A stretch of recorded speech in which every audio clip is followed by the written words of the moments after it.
Listen up, presented by Dempsey's in Sportsland. Are we good, Ryan? We're all set. Yeah, we're all good. All good. All right. So I'm counting on this episode. I'm counting on you a lot. I can't wait to see what you say about this one because the reason I say that Creighton Bluejays was no pushover. Let's go over about 15 minutes. Connecticut Huskies win tonight. Women's basketball 76-56 over the Creighton Blue Jays. Blue Jays dropped to 15-6. Connecticut Huskies number 10. Connecticut improves to 14-4 with the next matchup, I believe, coming on Friday, Ryan, against Butler. But let's get into this recap tonight. I want to tell you real quick before I came across a video on YouTube and it had it actually had Coach Gino and they were showing different pictures of Gino and uh I want to say I can't even Paige Beckers, and they were showing different videos of them when Paige was playing before her injury. I just want to update you. I don't know if you saw it or not. This was 2 weeks ago, so maybe even further progress now for people that watch this. Paige is really coming along good. 2 weeks ago, she got off crutches, so they're expecting. Hopefully, I don't know if they put out a date yet for her return, but I think a good amount of people maybe I'm possibly thinking maybe end of February, just in time for the tournament. You definitely, after an injury like that, you don't want to rush her back in right away. Yeah, and that's what we were hoping for all along, that she could return at the end of February, right before the tournament. So that's great news, especially for us and the all UConn fans out there. But yeah, this was another tough game for UConn. Weren't able to watch it again, but UConn has had a tough past couple games. We haven't been able to recap their past two. But in this game, Creighton was up by two at the half. Mhm. UConn never led in the first half either. And UConn came out hot in the second half. They scored the first 6 points of the third quarter and held Creighton to only 8 points in the entire third quarter. And UConn, like I said, they've had some close calls, only winning by two against DePaul on a last second layup by Caroline Ducharme, and only beating Providence by 8.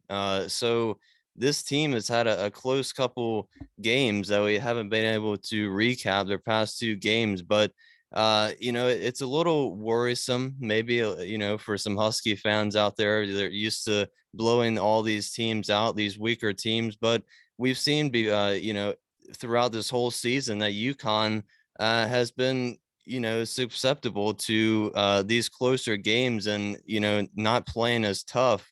But I like the turnaround from the Huskies, because we saw earlier in the season that they came out hot in the first and second quarter, and they were letting these teams come back in the third and fourth and not able to finish them off. But tonight they came out slow in the first half, but they picked up the pace. Maybe Gino gave them a halftime speech that inspired them, and they came out hot in the second half, and they finished Creighton off and won by 20. Very well said. Before I get on to the recap and we discuss it further, I wanted to add to what I said about Paige Beckers. You have to watch the video. If I find it again, I'll send it to you. He said at the end of the video that he goes, Paige is just once in a lifetime talent, not only on the basketball court, but he went as far as saying she knows more than any doctor. She knows more than any already graduate student. She's like it's smart up here too, Ryan. And we kind of figured that because that comes along with any sports. When you're great, I feel like it's not only how you perform physically on the field or the court, it's also a lot to do with up here. Right. Yeah. Yeah. And you Um, can definitely tell. Yeah. You can. So the intelligence, man, he's there. And towards the end of the interview, and then they go, and I think that either one of the interview people asked him, "So are you going to get her back soon?" Or I think he's the one that said, "And I can't wait until she comes back." Just that quick, and then the whole room just starts cracking up laughing.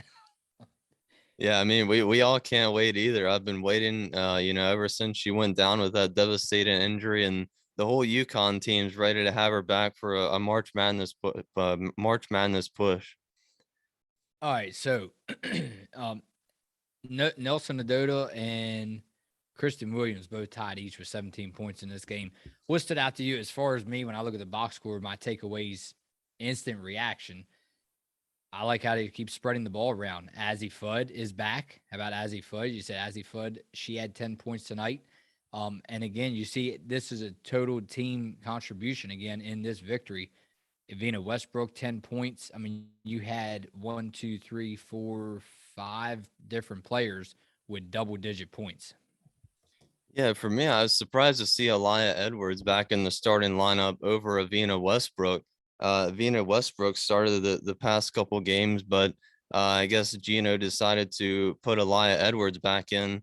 I saw some fans on Twitter weren't the biggest fans of that decision. Aliyah Edwards, a bit of a sophomore slump. I saw a couple people saying, but not a too bad of a game from her tonight, but. Yeah, Fudd and Westbrook came off the bench and added 10 points. UConn shot 50% from the field, so that's something that this team has been used to all this season, shooting well from the field, and that can usually make up for their lack of defense sometimes without Paige Beckers on the floor. Is that the whole team contributes, shooting well from the floor, limiting their turnovers. Again, we saw that tonight.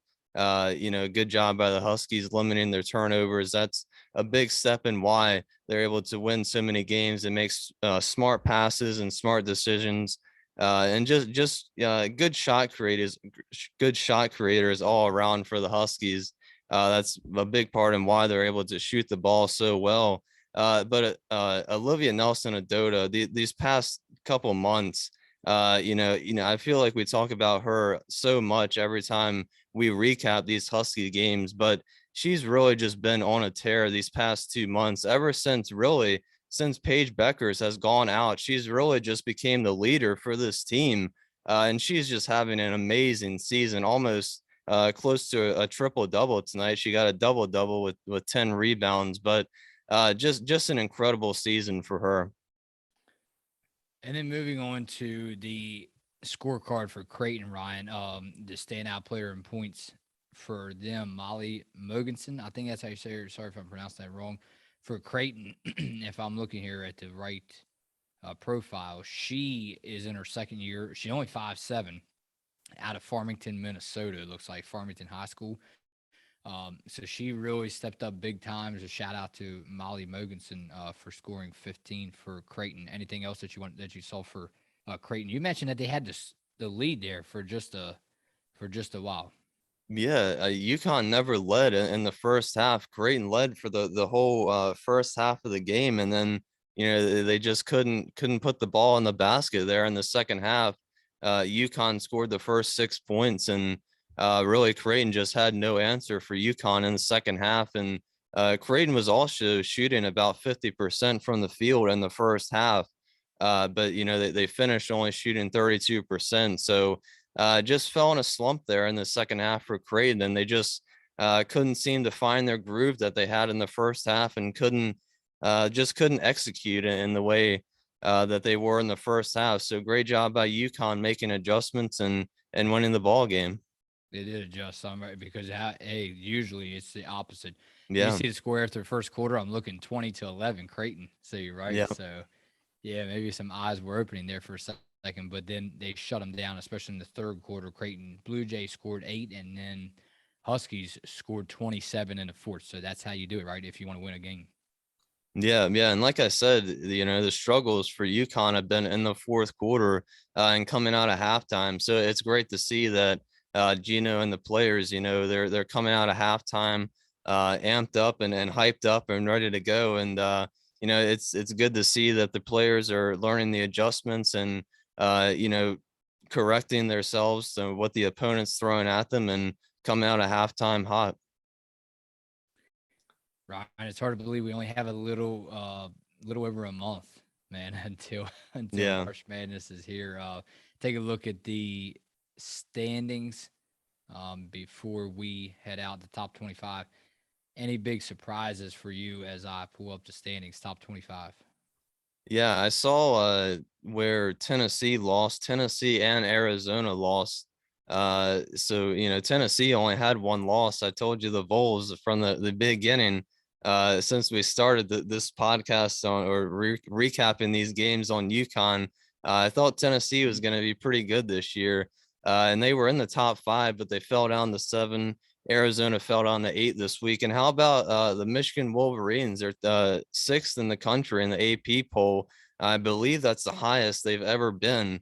South Carolina still at number 1, only lost 1 game, and Stanford also they lost this week, so they probably will go down to about 4th or 5th. But tough loss for them this week. Yeah, I looked at the Maryland men. I'm not even too sure if the Maryland men will get selected to go to the tournament. It just seems like once their head coach got fired, the things started, I guess, really going downhill per se. They're just not. It's not the same team as what we're accustomed to seeing.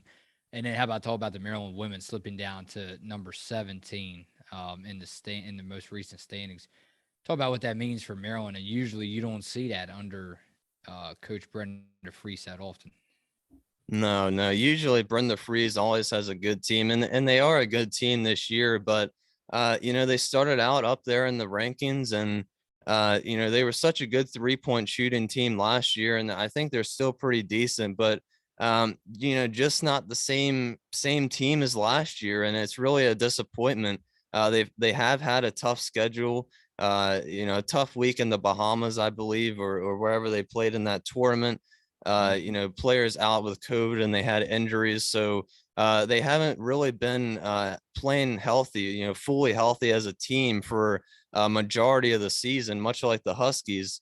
But hopefully, maybe they'll go on a run like they did last year in March Madness. So you never know. Still, only a month to go, but still a long month ahead. And then take a look at the next game for UConn, Ryan. Any major concern for that? I know we talked about my only 2 losses I had were against Tennessee and then against actually, you know what? The game against South Carolina, that's right. That was canceled. Right. Yeah. So yeah, I mean, as of now I'm looking, and if all stands, I don't I mean, you might have another opinion on this, and that's actually coming up. I can't wait to recap this one on Sunday. Against Tennessee, that's the highest ranking team left on the regular season schedule, Tennessee. But do you think Connecticut can get the job? I know they have what it takes to get it done, even without Paige Beckers. I've seen enough in them confidence wise, but can they beat Tennessee? Yeah, I mean, that's a big question, and I think they can. I think they really do have enough talent on this team, like you said, without Paige Beckers. But Tennessee's a really great team as well. I hope it should be a really close and good game. But it should be competitive. But I think the key for UConn is coming out aggressive and starting hot, and then at halftime making some adjustments, and then continuing that hot streak throughout the whole entire game, and they have to finish it off in the 4th quarter. Yeah, I'm looking now. Butler, their next opponent, it looks like they have not won a game. Oh man, I'm looking here now. It looks like they haven't won a game, Ryan, since December Yeah. 22nd. December 22nd against Evansville. So take it as you want it. But yeah, so I just don't see a lot. If they continue on this path, I don't see a lot of issues for Gino. And hey, that's Cinderella. So might want to get your glass slippers shined up and stuff, because guess what? I know we have it in the back of our minds, and all UConn fans are dreaming about it. Paige comes back just in time. March rolls around, and the rest is history. You know what we're dreaming of.